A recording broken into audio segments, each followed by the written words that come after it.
Sometimes when I was younger, I wondered, what if Michael didn't have Down syndrome? I realized it's not important to think that way.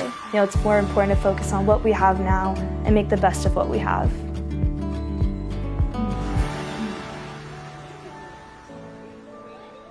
Open your mouth. Good job.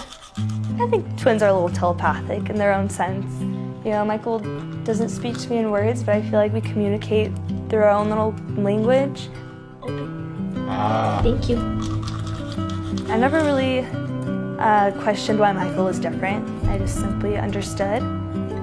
He didn't talk like other kids. We didn't get to go play video games like some other kids did growing up. Yeah? You gotta rinse your eyes. Come here. Come here. And even though he's nonverbal, he still expresses love better than anyone else that I know. Are you ready to take on the day now? Yeah? Twins Julia and Michael share everything in life, except for one single chromosome, which meant that Michael was born with severe Down syndrome. Down syndrome is when you have an extra copy of the 21st chromosome. So for some people, it can lead to heart defects or hypotonia, which means you have low muscle tone. That can lead to delayed walking, a difficult time eating, and some other autoimmune diseases. We're gonna go to the beach. Do you like the beach? Yeah, that's what I thought. I was 40 years old, and I know that if you are old, possibility of having child with Down syndrome is rising, but it was my choice. I just love them from first sight. So they were so different because Julia was very independent from the beginning, and Michael was very dependent on me.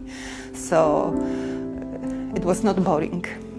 Due to Michael's Down syndrome, he is unable to speak, but Julia is one of the only people who can communicate with him. He doesn't have very strong fine motor skills, so he doesn't really communicate with his hands. I kind of look at his facial reactions, and he also understands if you're happy or you're sad.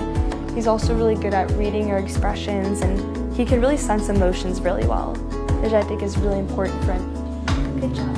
I'm really proud of you. Something I love about Down syndrome is that these individuals have so much love and are so genuine.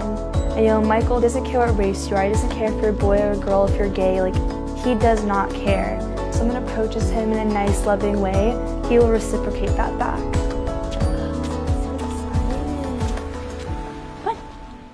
He likes very calm, quiet environments. You can really notice that when you see him around little kids and they're screaming and crying. He has a lot of sensory overload at that point. Growing up, Julia and Michael attended the same secondary school, but now Julia attends university without her twin.